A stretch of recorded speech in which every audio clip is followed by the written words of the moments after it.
Donc, moi, je suis spécialiste en neurosciences, en approche neurocognitive et comportementale.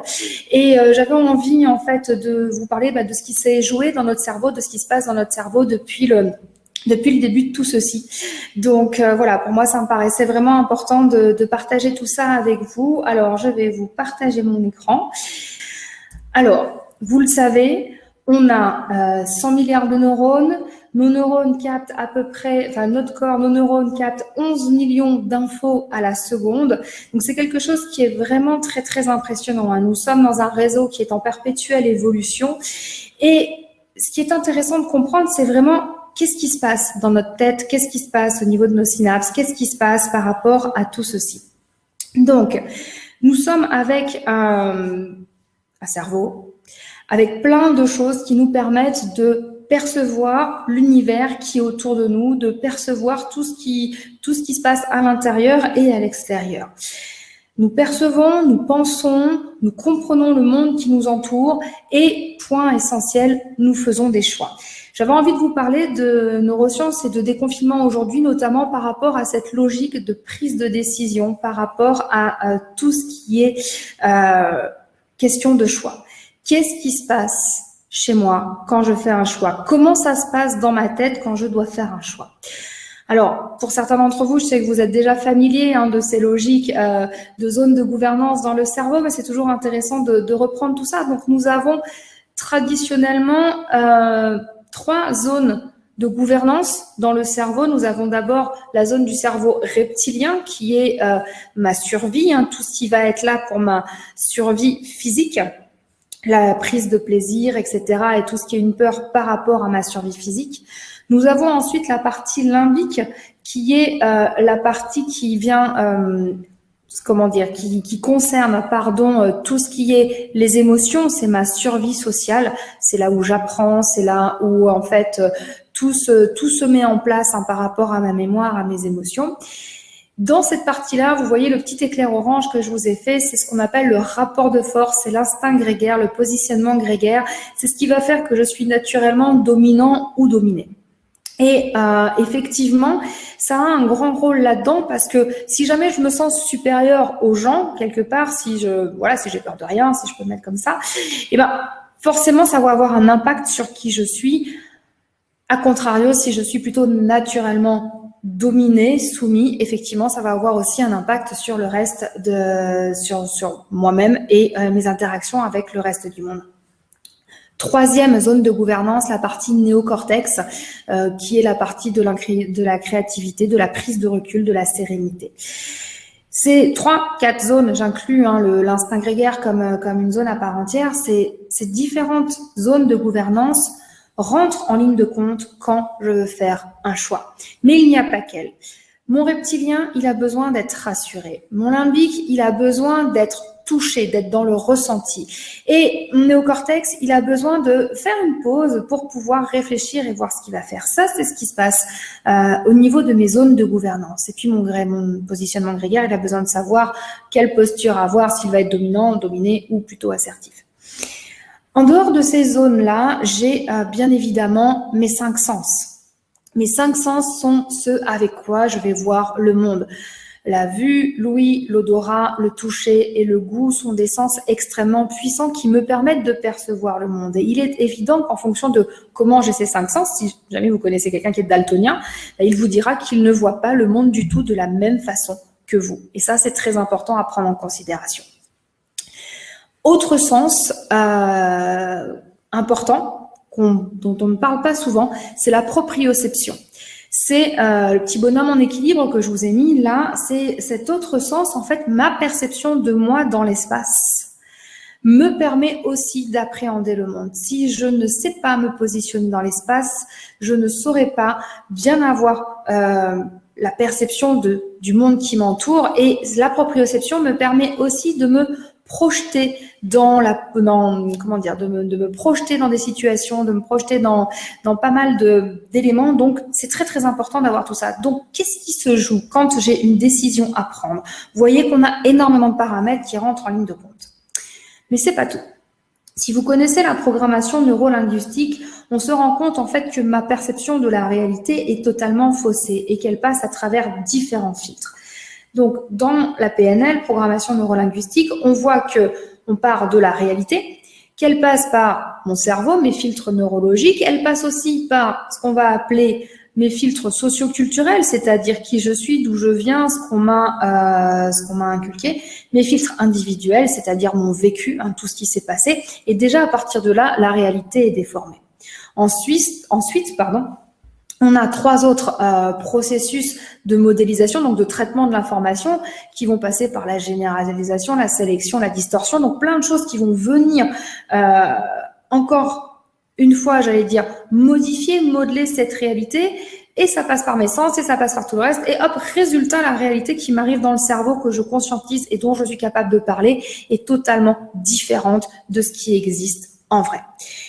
Et c'est pareil pour tout le monde. On peut pas dire ah, mais moi je distors pas ma réalité ou quoi, que je fais pas de distorsion de ma réalité ou quoi que ce soit. Non, c'est pas vrai. Nous sommes tous comme ça en train de modifier, de n'avoir qu'une vision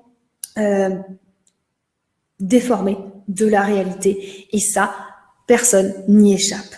Alors, vous connaissez certainement cette image avec les 2 personnages. Il y en a un qui voit un 6, l'autre qui voit un 9. On est bien d'accord que c'est sur une question de point de vue. Et vous voyez, en fait, hein, voilà, quand un voit un 9, quand l'autre voit un 6, ben les 2 sont persuadés que c'est leur réalité. Et voilà pourquoi c'est délicat de pouvoir parler la même chose, de pouvoir parler, de pouvoir parler, je vais y arriver, excusez-moi, de pouvoir parler de la même chose ensemble. Si nous continuons par rapport à tout ceci, on va se rendre compte qu'on a d'autres éléments qui rentrent en ligne de compte par rapport à notre cerveau. Tout d'abord, on a ce qui s'appelle les neurones miroirs. Je ne sais pas si vous avez déjà entendu parler de ça. Les neurones miroirs, ils sont présents chez l'homme et chez les primates en général. On s'en est rendu compte en travaillant avec des singes. Le neurone miroir, en fait, c'est le neurone qui me permet de faire une imitation de l'action. C'est un neurone qui va faire que quand quelqu'un fait un geste devant moi, eh ben, je vais apprendre à le faire juste en le regardant. Et je vais penser ce geste dans ma tête et mon cerveau fonctionne déjà comme si mon corps avait fait ce geste. C'est tout l'intérêt des neurones miroirs. C'est pratique pour l'apprentissage. Hein. Pour ceux qui ont des enfants, vous avez tous vu vos gosses en train d'essayer de vous imiter et de jouer à être vous ou de jouer à être la maîtresse. Vous connaissez cette chose-là. C'est aussi ce sont des neurones qui permettent d'avoir une certaine empathie et d'avoir des relations sociales. Et vous l'avez vu aussi très certainement en entretien, même ne serait-ce que quand vous allez boire un verre ou quand vous allez au resto avec quelqu'un, souvenez-vous quand ça nous est arrivé, et ben si la personne en face de vous croise les bras, et ben vous allez croiser les bras aussi. Si la personne se touche les cheveux, et ben vous allez irrésistiblement avoir aussi la main qui va être attirée pour pouvoir aller vous toucher les cheveux. Et ça, vous pouvez pas lutter. Vous pouvez commencer à être en conscience, mais vous pouvez pas lutter. Ce sont vraiment nos neurones miroirs qui rentrent en interaction. Là aussi, du coup, ça pose des questions sur quand on fait un choix. Autre chose très intéressante par rapport à notre cerveau est pessimiste de nature. C'est-à-dire qu'entre le verre à moitié plein et le verre à moitié vide, il va voir le verre à moitié vide. Pourquoi ? Parce qu'il est calibré pour la survie. On l'a vu tout à l'heure, il a besoin d'être dans cette logique de survie physique et de survie sociale. Donc, si je dois survivre, je peux pas être là en train de regarder les nuages et les pâquerettes, c'est pas possible. Il a besoin, mon cerveau, d'être attentif à tout ce qui se passe autour de lui, parce qu'un danger pourrait survenir, et donc, pour le coup, c'est un peu la panique. Donc, il est pessimiste. Il voit naturellement le verre à moitié vide, comme ça, il sait à quoi s'en tenir. Autre phénomène qui influe aussi dans nos choix, ce qu'on appelle la cécité cognitive. Je ne sais pas si vous en avez entendu parler. La cécité cognitive, c'est je ne vois que ce qui m'intéresse. En fait, j'ai mes œillères, mon cerveau est paramétré pour voir ce qui l'intéresse parce que de toute sa façon, en fait, mon cerveau crée la réalité en fonction de ce qu'il croit être vrai. C'est un petit peu comme si, quand je regardais autour de moi, je ne voyais que ce qui m'intéresse. On a tous connu ce phénomène. Vous avez envie de, je sais pas moi, de vous teindre les cheveux en blond, vous allez voir des blonds partout. Vous êtes une femme, vous voulez un bébé ou vous êtes enceinte, vous allez voir des femmes enceintes partout. Vous avez décidé d'acheter la dernière voiture à la mode qui est bleue, et vous allez voir cette dernière voiture bleue à la mode partout. Il y en a pas plus qu'avant. C'est juste votre cerveau qui fait une sélection d'images. Et là, comment vous commencez à comprendre à quel point, en fait, il se joue des choses à un certain niveau de notre cerveau dont nous ne sommes absolument pas conscients et qui orientent complètement notre réalité. Et c'est très, très important d'être conscient de tout ça parce que tout à l'heure, on a vu les filtres de la PNL qui, du coup, créent en nous une réalité, ce qu'on appelle des croyances et qui sont pour la plupart des croyances limitantes. Il y en a qui nous font du bien, il y en a d'autres qui nous empêchent d'avancer. Et là, vous vous rendez compte qu'on a pas mal de choses qui viennent encore plus façonner notre façon de voir le monde. Donc, comme je prends des décisions en fonction de comment je vois le monde, et ben forcément, ça a un impact. Autre élément très, très intéressant, ce qu'on appelle les biais cognitifs. Alors, je ne sais pas si vous en avez entendu parler des biais cognitifs, ça commence à être à la mode, on en parle. Sachez qu'on a à peu près plus de 180 biais cognitifs, c'est-à-dire plus de 180 choses qui viennent altérer mon jugement, ma perception de la réalité, tout ce qui m'entoure par rapport à tout ceci. J'ai oublié de vous préciser au moment des neurones miroirs que ce sont aussi les neurones miroirs qui rentrent en action quand quelqu'un bâille et qu'il nous fait bâiller, quand il y a un fou rire et qu'on se met à rire aussi, et quand quelqu'un nous sourit, et ben instinctivement on sourit aussi. C'est tout ce qui fonctionne aussi avec les neurones miroirs, je voulais vous le rappeler. Donc les biais cognitifs, je vous le disais, vous en avez une vingtaine ici qui sont représentés, on va travailler sur certains. Le biais cognitif, c'est vraiment une autre distorsion du traitement de mon information. Ça veut dire que la façon dont mon cerveau va voir le truc va être déviée de la logique et du rationnel.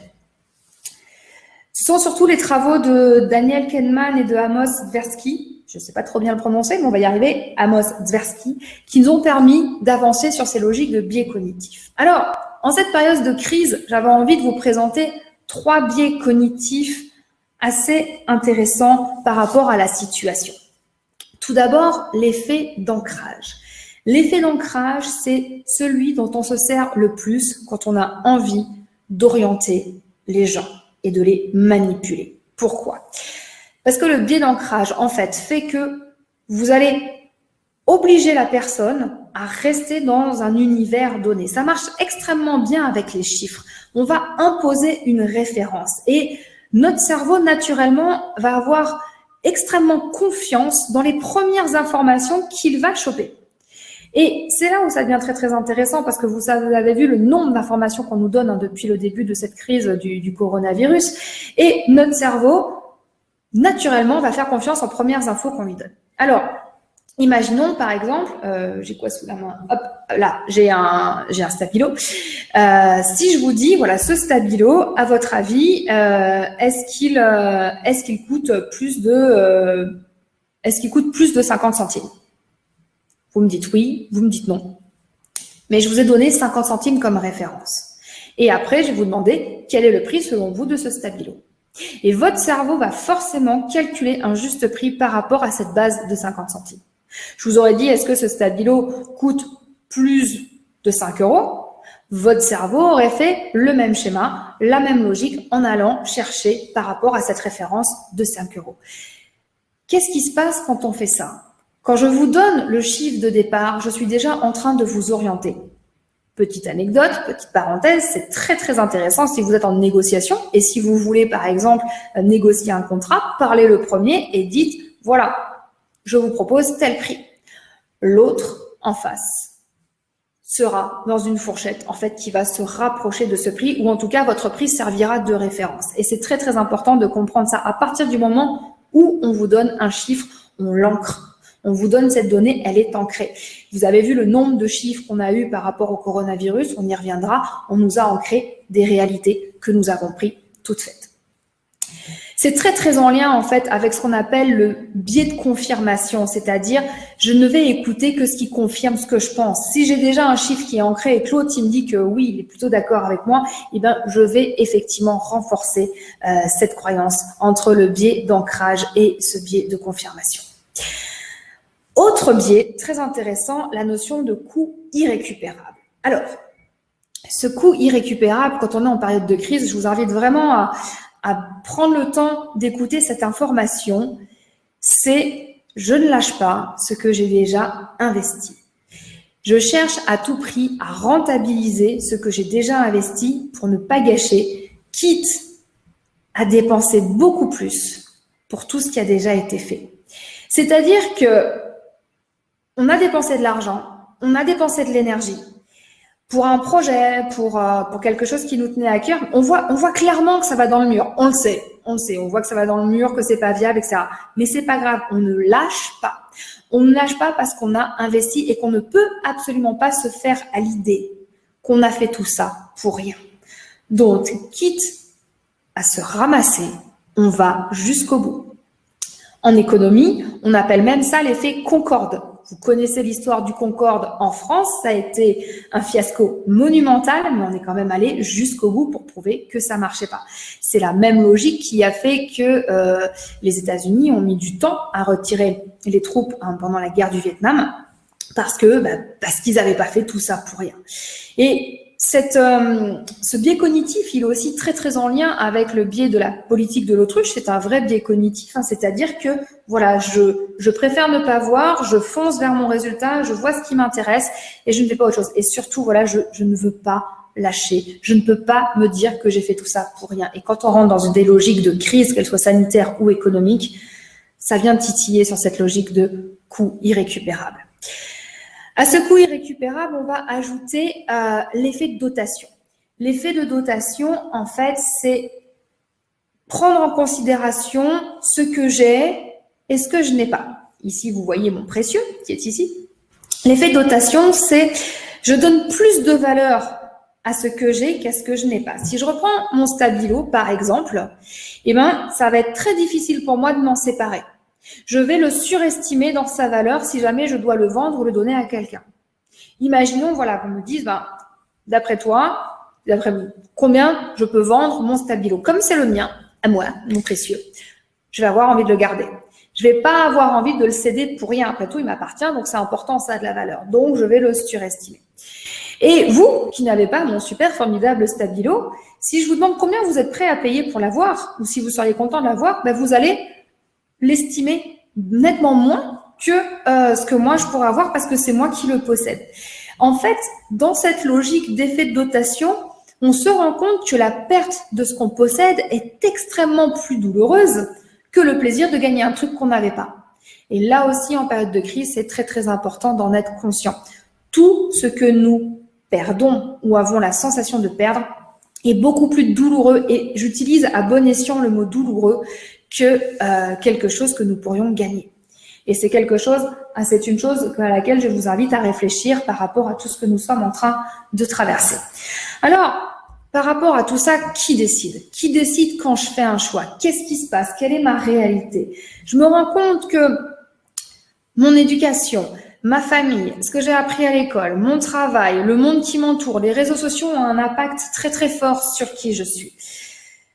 Mon cerveau a la possibilité de réagir, mes 3 zones de gouvernance, mon cerveau a la possibilité de réagir de 3 façons quand il est en situation de stress, en situation inconnue, ici, face à la crise du coronavirus que nous voyons, que nous vivons.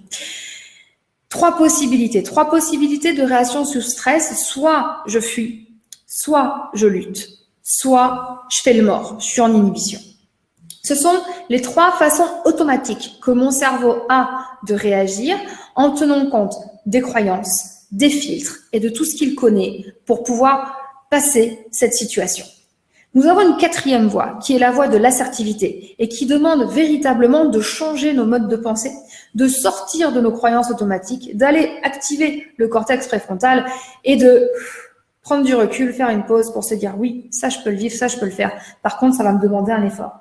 Le choix de l'assertivité, c'est cette véritable bascule, c'est un moment de pause, c'est vraiment la sortie de mes automatismes qui sont ancrés. Nous savons qu'il nous faut 30 jours minimum pour pouvoir changer une habitude ou une croyance. Donc, comme on a à peu près 4000 croyances limitantes, je crois, comme nous avons changé pas mal de choses depuis le début de la crise, du confinement, etc., voyez le temps qu'il faut, comment ça fonctionne dans notre cerveau pour réussir à être en action plutôt qu'en réaction. Comment c'était avant? Est-ce que vous vous en souvenez? Avant tout ceci, on avait une vie. On avait une vie avant le confinement, on avait une vie imparfaite, une vie à laquelle on trouvait plein de trucs chouettes et une vie à laquelle on trouvait plein de défauts, mais c'était notre vie. C'était notre vie et on avait l'illusion qu'on la maîtrisait. Soit on l'avait choisie, cette vie, soit on la subissait, mais en tout cas, quoi qu'il en soit, cette vie-là, je la connaissais. Mon cerveau savait ce qui allait se passer quand j'allais aller bosser, quand j'allais aller récupérer les gosses à l'école, quand j'allais programmer les vacances, quand j'allais rentrer et faire des câlins à mon chat. Je savais à peu près à quoi m'en tenir et je pouvais mettre tout mon mode automatique en marche pour pouvoir vivre ça tranquillement. Et même si j'avais un petit couac, je savais quoi faire. Je savais comment réagir, je savais comment m'organiser par rapport à tout ceci. J'avais mes habitudes, j'avais mes routines, tout était calé. Je savais exactement comment ça allait se passer. Ça, comme disait la pub, c'était avant. Au moment du confinement, ça a été le choc. Ça nous paraît loin. Et quand je construisais ce webinaire tout à l'heure, je me suis dit, waouh, quand même, ah ouais, on a passé tout ça. On a passé de ça, le choc, il me paraît loin en fait aujourd'hui. Mais sur le moment, je me suis replongée sur ce que j'ai vécu à ce moment-là. C'était pas si loin, c'était pas si simple et c'était surtout absolument pas envisageable. On m'a parlé de coup de massue. On m'a dit, attends, là, le confinement, c'est un petit peu un effet gueule de bois. J'y crois pas. J'arrive pas trop à m'en remettre. C'est quoi ce hashtag restez chez vous? C'est quoi ça reste chez toi pour sauver des vies? Mais qu'est-ce que c'est que tout ça? Dans notre réalité, ça n'existe pas. Ça ne peut pas arriver. Alors oui, on a tous rêvé d'un break. On s'est tous dit, oh là là, ça serait trop bien si ça pouvait ralentir. J'adorerais avoir du temps. Combien d'entre vous se le sont dit ça? J'aimerais avoir du temps. J'en aurais besoin. Eh ben oui, on aimerait avoir du temps. Mais ça s'est pas passé comme on l'aurait voulu. En tout cas, on n'imaginait pas que ça allait se passer comme ça. On était par rapport à un ennemi invisible, en fait, et c'était en Chine que ça se passait. La Chine, c'est loin. C'est très loin. Alors, ok, on est ici, on est en France, on est tranquille. Vous êtes un peu partout dans le monde à écouter ce soir. Mais la Chine, c'était quand même loin. Donc, on savait pas trop ce qui se passait. Puis d'un coup, on nous a dit, plus de déplacement. On nous a dit, il y a des gens qui meurent. On nous a dit, c'est une grosse grippe. On nous a dit plein de trucs. Vous vous souvenez tout à l'heure quand je vous ai parlé du biais d'ancrage? On nous a donné des chiffres, des chiffres, des chiffres et des chiffres. Et on nous a dit qu'il y avait tant de contaminés, tant de morts, tant de pays qui étaient touchés, etc., etc. Et on est venu nous matraquer avec tous ces chiffres-là. À votre avis, ça a fait quoi sur le cerveau? Ça a mis toutes nos zones de peur en warning et on a pris ces chiffres comme étant acquis et comme étant des choses à suivre. Et moi, la première, tous les jours au début du confinement, je regardais le nombre de personnes atteintes et le nombre de morts qu'il y avait en France. Et je regardais si, vers chez moi, en Occitanie, comment ça se passait. Au bout d'un moment, j'ai arrêté parce que je me suis dit, mais ça sert à quoi de savoir, en fait? T'es chez toi, t'es sécure, ça sert à rien. Mais j'ai eu, pareil, cet automatisme d'aller consulter les chiffres parce que biais d'ancrage, en fait. Comme tout le monde. On nous a dit que des gens mouraient. On nous a dit, nous sommes en guerre. On nous a montré des cartes de pays. On nous a dit, maintenant, tu sors plus de chez toi. Et si tu sors de chez toi, il te faut une attestation de déplacement dérogatoire. Mais qu'est-ce que c'est que ça? Jamais j'ai eu besoin d'avoir quelque chose pour m'autoriser à me déplacer. Jamais de la vie. Ça n'existe pas. C'est pas possible. Et on m'a dit, voilà, maintenant, tu fais plus la bise aux gens, tu les prends plus dans tes bras, tu te laves les mains toutes les 5 minutes, tu tousses dans ton coude, tu utilises un mouchoir à usage unique, et puis si t'es malade, tu restes chez toi. Des gestes barrières. Nous sommes en guerre. Le vocabulaire utilisé était extrêmement fort. Et au niveau du cerveau, vous croyez qu'il se passe quoi? Il y a une phrase de Camus que j'aime beaucoup qui dit « Mal nommer les choses, c'est ajouter du malheur au monde ». Guerre, gestes barrières. On était déjà dans une situation délicate, compliquée. On nous matraque avec ces mots-là. Au niveau du cerveau, c'est encore plus tous les warnings à fond. Bien évidemment, j'ai peur. Je ne sais pas ce qui va se passer. Je n'ai plus aucun repère par rapport à ce que je connais. Et qu'est-ce qui se passe? Du coup, je passe en mode survie. Je n'ai pas d'autre choix, mon cerveau n'a pas d'autre choix que de passer en mode survie. Pourquoi? Parce qu'on ne sait pas ce qui nous attend. Parce qu'on nous donne des chiffres comme ça et on ne sait pas d'où ça vient. Est-ce que c'est, je vous parlais, est-ce qu'il y a des théories du complot? Qu'est-ce qui va se passer? Et puis on va manquer. Souvenez-vous du tout début du confinement. j'ai remis les papiers de rouleau de toilette, les rouleaux de papier toilette, parce que c'était un petit peu la blague du début du confinement. Mais quand même, je vous rappelle que tout le monde s'est précipité sur les pâtes, le riz et le papier toilette, alors qu'on manquait de rien. Par contre, la pénurie est arrivée parce que tout le monde est allé se servir. Et c'est humain, c'est normal. C'est véritablement mon cerveau qui est en mode survie et qui a besoin de se dire, bah attends, je fais le plein parce que là, moi, en tant qu'être humain égoïste pour moi et pour mes proches, il faut qu'on puisse s'en sortir. Et je m'en sors avec des pâtes, du riz et du papier toilette. On se rend compte aussi que tout ceci nous amène énormément d'émotions et qu'on a vécu avec le confinement exactement la même chose que la courbe du deuil. D'abord un choc, un déni, de la colère, et puis après on voit comment on deal avec le truc, et puis à un moment, la dépression. Acceptation, reconstruction, certains l'ont vécu, d'autres pas encore. Mais c'est vrai qu'on se prend en pleine tronche un truc qu'on ne sait absolument pas gérer. Il y a ceux qui ont choisi d'écouter, ceux qui ont choisi de se terrer, et puis il y a ceux qui se sont dit, bah non, je m'en tape, moi j'ai besoin de voir des gens, j'ai envie de me faire plaisir, je prends mes responsabilités, c'est mon choix de continuer à fréquenter des gens et je fais ce que je veux. Il a fallu beaucoup de temps pour réaliser qu'on était dans une période de confinement. Nous avons perdu nos repères. Ça a bouleversé nos habitudes, on a été dans le flou et notre vie a été complètement chamboulée. On s'est retrouvé dans une adaptation forcée, adaptation au télétravail, à la continuité pédagogique à la maison. Je pense que voilà, il y a pas mal de vidéos très comiques qui ont circulé. Je pense que ça vous a fait du bien, mais il y a eu aussi beaucoup de parents en très grande détresse et il y a toujours des parents en très grande détresse. Il a fallu vivre ensemble, il a fallu rogner sur son intimité, retrouver une logique de temps, retrouver une logique d'espace. On était matraqué là aussi d'informations, on continue. Et on a eu un terrible diktat des réseaux sociaux. Et j'emploie bien le mot de dictature sur les réseaux sociaux. Pourquoi? Je sais pas vous, mais moi quand je me connectais sur les réseaux sociaux, je voyais soit des choses qui me disaient que c'était génial, j'allais profiter du confinement pour prendre soin de moi, pour méditer, pour devenir la meilleure version de moi-même. Voilà, bien évidemment, parce que quand je ne sais pas ce qui m'attend, je n'ai que ça à faire de devenir un maître Yoda. Et pour les familles, on voyait des photos magnifiques de super gâteaux faits ensemble, de super maman qui gérait tel truc, de super papa qui faisait telle chose. Et ce que je voyais, en fait, c'était une énorme pression de résultats. Une énorme pression de « Attends, moi, pendant le confinement, je suis dans une maison parfaite, elle est toute propre, j'ai mes courses, j'ai tout ce qui va bien, j'ai prévu tout ce qu'il fallait, j'ai fait un Excel pour faire mes repas de la semaine, etc.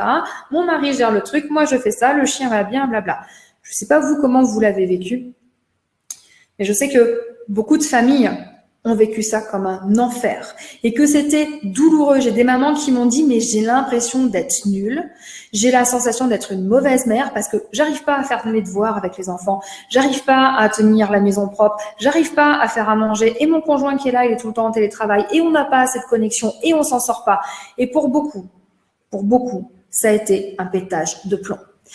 L'être humain que nous sommes a été touché dans sa globalité. C'est pas que l'employé ou le dirigeant, le salarié, l'indépendant qui a été touché, c'est pas que la maman, c'est pas que la femme, c'est pas que l'homme qui ont été touchés ou le père qui a été touché, c'est qui nous sommes à l'intérieur véritablement. Et donc, à un moment, ça craque. Et beaucoup sont tombés en pétage de plomb. Il y a eu des maltraitances sur les animaux, il y a des maltraitances sur les enfants, et je vous assure que c'est réel. Et on va pas en vouloir aux gens de craquer parce que c'est complètement humain. On sait pas vivre ça.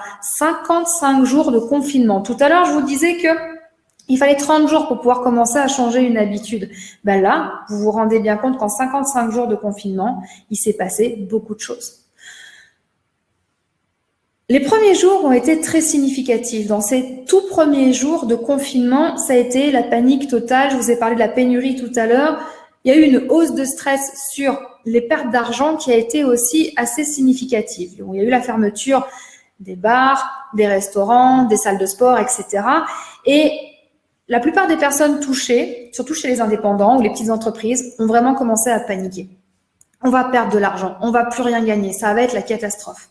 Et il y a eu une espèce de ruée de je veux savoir quelles sont les aides sociales, etc. Parce qu'après les discours officiels, on nous avait dit qu'aucune entreprise ne serait laissée sur le carreau, qu'on aiderait chaque personne, que chaque emploi serait sauvé. Oui, bah oui, mais ça reste un discours politique. C'était là pour rassurer. C'est un peu, je vous rappelle, que le reptilien, il a besoin d'être rassuré, donc ils ont fait le job, mais quand même, on avait un peu de mal à y croire. Et les jours sont avancés et il n'y avait pas de corrélation entre ce qui était annoncé et ce qui a été mis en place. Donc, ça a été compliqué. Pendant ces 55 jours, de nombreuses personnes se sont retrouvées débordées, épuisées. D'autres n'avaient plus rien à faire.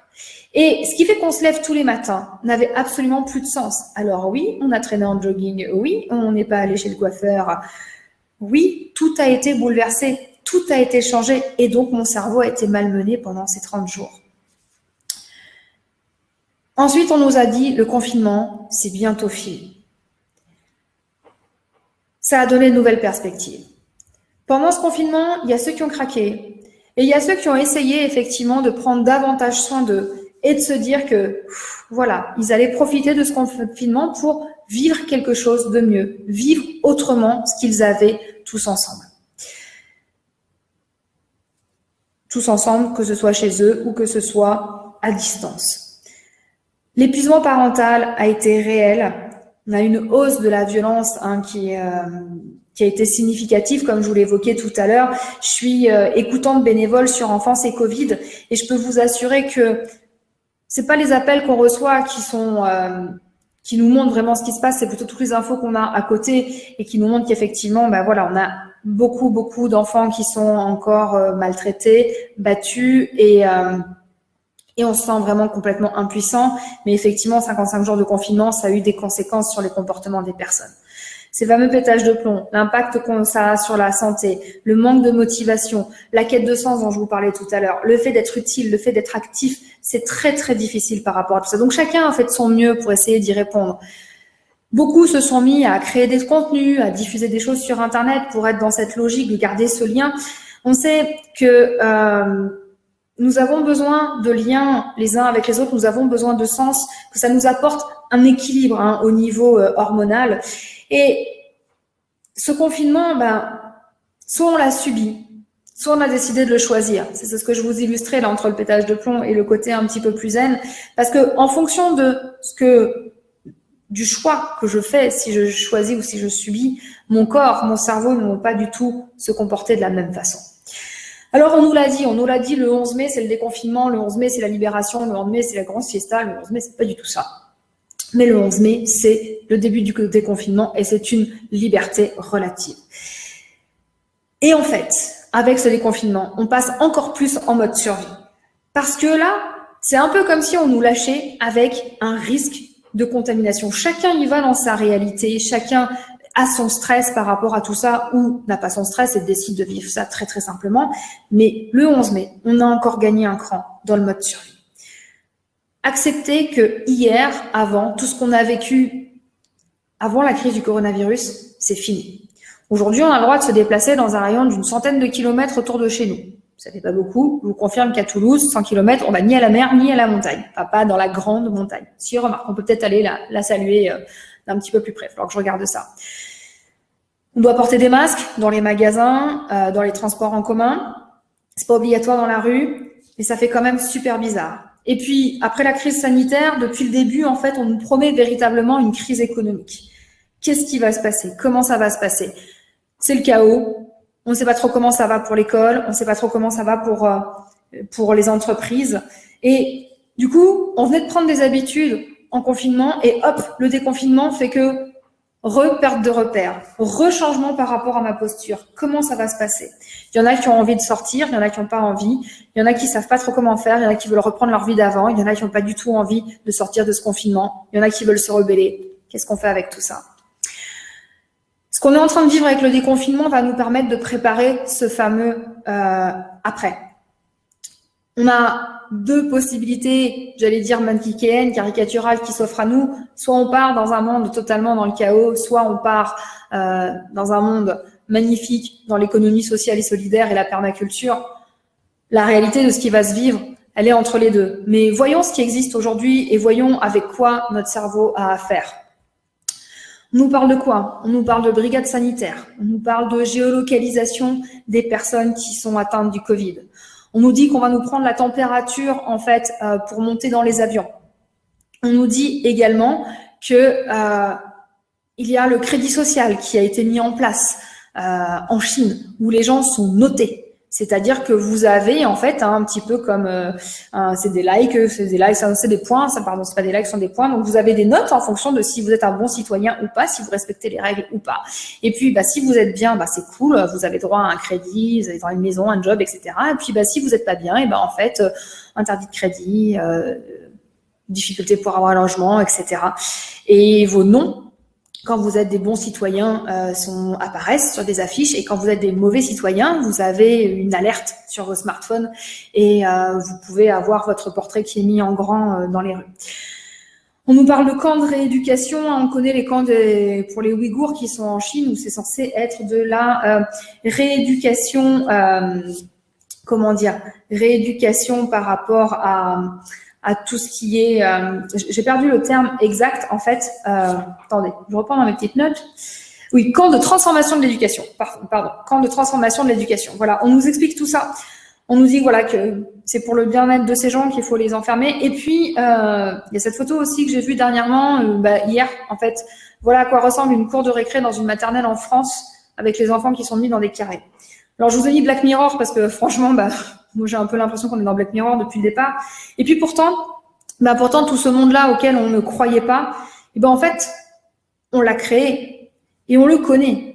Parce que depuis des années et des années, avec la science-fiction, avec les séries comme Black Mirror, avec les films, etc., tout cet improbable, tout cet impossible fait déjà partie de notre réalité. À partir du moment où notre cerveau l'a vu et l'a pensé, il peut être en train de le créer et de se dire que ça existe. Et nous sommes abreuvés de chiffres, et nous sommes dans ces logiques qui vraiment nous amènent à faire des choix, mais souvent avec cette logique de peur. Alors, qu'est-ce qu'on va faire par rapport à tout ça et comment on va gérer par rapport à nos cerveaux? Ce qui est très intéressant à prendre en considération, c'est le rapport de notre cerveau, comment se positionne notre cerveau dans cette logique d'autorité et d'obéissance. J'imagine que la plupart d'entre vous, vous connaissez ce qu'on appelle l'expérience de Milgram. L'expérience de Milgram, c'est une expérience en fait qui a été faite dans les années 60. Vous avez 3 personnages. Vous avez un chercheur qui est le personnage E, là, que vous voyez sur la photo, qui incarne l'autorité. C'est le chercheur, c'est le savant, il incarne l'autorité. Vous avez le sujet qui est là, à qui on dit qu'on va faire vivre une expérience, c'est lui qui est véritablement traité. Et vous avez un acteur qui est caché dans une autre pièce. L'idée, c'est que le sujet pose des questions à l'acteur, il ne sait pas que c'est un acteur, et à chaque fois qu'il donne une mauvaise réponse, en fait, le sujet doit envoyer une décharge électrique. Et c'est le chercheur, l'expérimentateur, qui à chaque fois va dire « Allez-y, faites-le, envoyez la décharge ». Et ça a été repris, je ne sais pas si vous l'avez vu, adapté avec ce qu'ils ont appelé le jeu de la mort. Je vous ai mis le graphique ici qui est très très révélateur. Il faut savoir quand même que 90% des gens ont accepté d'envoyer une décharge à la personne. Donc quand Milgram a fait l'expérience, c'est que ça a augmenté comme ça. Et qu'on a quand même des personnes, vous voyez, 65% des gens qui sont montés jusqu'à 450 volts. Pourquoi il se passe ça? Parce que quand on est dans une situation d'autorité, c'est un petit peu comme si on déconnectait notre responsabilité. Et mon cerveau est totalement en mode survie et il se plie à cette logique d'autorité.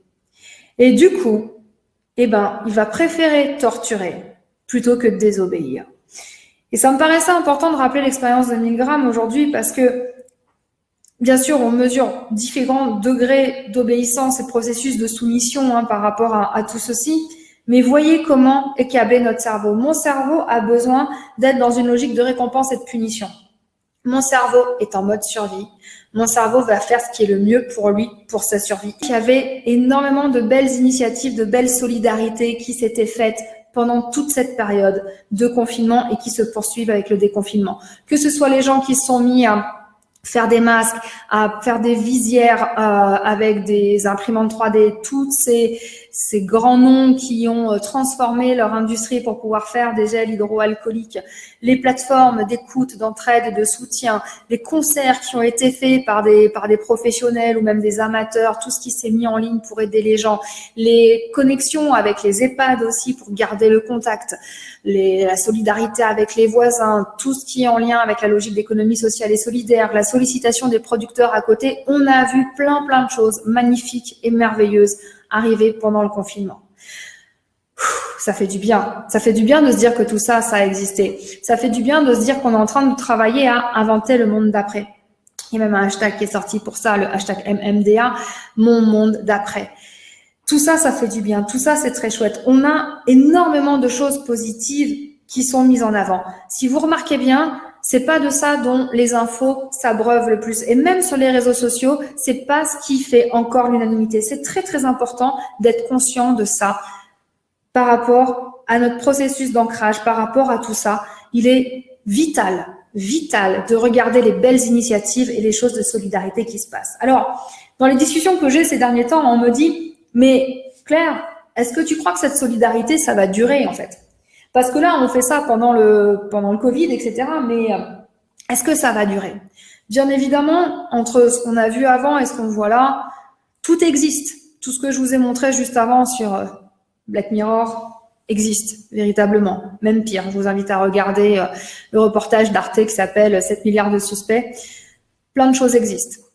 Et plein de belles choses existent aussi. Parce que nous sommes comme ça, parce que nous sommes dans ce manichéisme, en fait, parce qu'il ne peut pas y avoir de bien sans y avoir de mal, sans tomber dans les clichés. Mais tout ça, ça existe. Et maintenant, notre réalité, elle sera entre les deux. Elle sera un mélange de tout ça. Et comment est-ce qu'on va réussir à faire tout ça? La bonne nouvelle, c'est qu'en fait, nous avons à l'intérieur de nous véritablement des super pouvoirs. Et c'est là que la neuroscience prend vraiment tout son sens. Notre cerveau est formidable, il est fabuleux, il est juste hallucinant. C'est pour ça que je suis passionnée de regarder tout ce qui peut se passer dedans. Il peut faire des choses vraiment incroyables. La neurogénèse, par exemple, c'est notre faculté à pouvoir créer des nouveaux neurones. C'est ce qui se passe en fait avec ce qu'on appelle la plasticité neuronale, c'est qu'on peut créer de nouveaux neurones, on peut créer de nouvelles choses dans notre corps. C'est complètement hallucinant. Et avec tout ça, en fait, en utilisant notre cerveau à bon escient, on sort du mode survie. On peut créer des nouveaux neurones, on peut changer notre ADN, on peut être en auto-guérison. On a tous entendu parler d'histoires complètement hallucinantes de personnes qui étaient handicapées, qui se sont remises à marcher, d'aveugles qui ont retrouvé la vue, de personnes condamnées qui se sont mises à revivre. Nos pensées sont créatrices. La force, la magie qu'il y a entre nos neurones nous permet vraiment de changer la réalité. Je l'ai vécu. J'ai eu des graves difficultés de santé, si on peut dire, voilà, des gros problèmes de santé, et je m'en suis sortie alors que la médecine m'avait complètement condamnée et il y a 9 ans me laissait 4 mois à vivre. Et j'ai décidé que non, j'ai décidé que j'allais dépasser tout ça. Et mon corps est complètement hallucinant parce que je ne produisais absolument plus une certaine hormone et il a réussi à la recréer. Alors que quelque part, il est absolument plus équipé pour pouvoir les créer. Donc c'est ça qui est vraiment formidable. Ce qui est hallucinant aussi, c'est que tout ce que je décide, tout ce que je pense, crée ma réalité. On l'a vu tout à l'heure. La réalité passe à travers nos filtres dans un sens. Je peux aussi avoir cet impact dans l'autre sens. Sachez que à partir du moment où je pense à quelque chose, mon corps le vit. À partir du moment où je réfléchis à quelque chose de positif, mon corps le vit. Quand je pense à quelque chose de négatif, mon corps le vit. Mon corps est une éponge par rapport à toutes ces choses-là. Mes pensées, mon corps font varier mes hormones, tout ce qui se passe à l'intérieur de moi. Nous avons véritablement ce pouvoir. En fait, ce qui est vraiment formidable, c'est que quand je pense, quand je dis quelque chose qui m'est bénéfique, qui me fait du bien, j'ai un changement d'onde électromagnétique. Et du coup, ça va avoir un impact sur tout ce qui se passe autour de moi. Et si je suis dans quelque chose qui est plus négatif, plus toxique, eh ben, ce changement électromagnétique va être, lui, différent. Et donc, va avoir un impact différent sur l'environnement. Ça, c'est une logique, j'allais dire, qu'on retrouve en physique quantique, où l'environnement est une extension de l'esprit. Mais c'est très important de se dire qu'en fait, que mes pensées, mes mots, mes actions et l'énergie dans laquelle je fais les choses ont un impact sur ma vie au quotidien. Ma pensée est créatrice. Je peux tout changer. Je m'amuse dans mon one-woman show qui s'appelle « C'est décidé, je deviens moins con » à terminer avec une posture, la posture Wonder Woman, la posture de super-héros, où pendant 2 minutes, en fait, on se tient tous droit, debout, grand, le torse en avant, les mains sur les hanches. Et rien que cette posture, on sait qu'elle fait changer nos hormones, elle fait baisser le cortisol, elle augmente la testostérone et elle change véritablement qui je suis à ce moment-là. J'ai beaucoup plus confiance en moi et ça s'imprime à l'intérieur de mon corps. Donc, mon cerveau a cette faculté exceptionnelle de changer ma réalité. Gandhi disait, sois le changement que tu veux voir dans le monde, incarnez-le. Incarnez-le, mais ça va pas être si facile. Parce que le cerveau, je vous l'ai dit tout à l'heure, il est pessimiste, il voit le verre à moitié vide. Et puis en prime, il est paresseux. Donc quand vous allez vouloir changer les choses, il va vraiment vous en faire baver. Parce qu'il n'est pas prêt pour ça, il n'a pas envie. Tout ça, c'est bien mignon, mais il n'a pas du tout envie de bouger ça. Parce que ce que je vous demande de faire là, c'est vraiment de changer vos connexions synaptiques, c'est de vous couper du passé pour créer un nouveau futur, c'est d'être dans une nouvelle harmonie par rapport à vos émotions. Donc, c'est aller faire cette fameuse bascule dont je vous parlais. C'est pas de faire plus, la question, c'est vraiment, mais de faire autrement. Je ne sais pas si vous avez conscience que nous voyons le futur à travers les filtres de notre passé. Donc, pour nous défaire de tout ça, il est très, très important, en fait, véritablement, de réussir à prendre de nouvelles façons de penser. Et ça, c'est le super pouvoir qu'on a. Alors, comment on fait? Comment on fait pour mettre la neuroscience au service de ce déconfinement et d'après? Voici la théorie. Je comprends que je suis la solution à tout ce qui ne va pas dans ma vie. J'arrête d'être une victime, un sauveur ou un bourreau. Vous connaissez le triangle de Karpman. Je prends soin de moi pour pouvoir prendre soin des autres. Je fais avec ce que j'ai. C'est la logique de l'effectuation. Je trouve un sens et de la valeur à mon existence. Ça, c'est la théorie. Je vous ai mis de la pratique. 1. Je prends conscience de mes pensées. Je suis dans le moment présent. 2. J'observe mes automatismes sans jugement ni culpabilité. 3, je crée des routines, des habitudes et des rituels qui me font du bien. Je vous l'ai dit, il faut 30 jours pour changer quelque chose, donc on prend les bonnes habitudes pour pouvoir agir. 4, j'accepte que mes décisions soient seulement satisfaisantes et pas optimales. J'en reviens à l'effectuation dont je vous parlais tout à l'heure. On fait tous des boulettes et on fait tous du mieux qu'on peut. Du coup, 5, j'accepte les obstacles sur le chemin. Parce que ma force, elle est dans la capacité d'accepter de me ramasser et de me relever et de savoir que je sais me relever. 6, je garde à l'esprit que mes actions me concernent les autres et le reste du monde.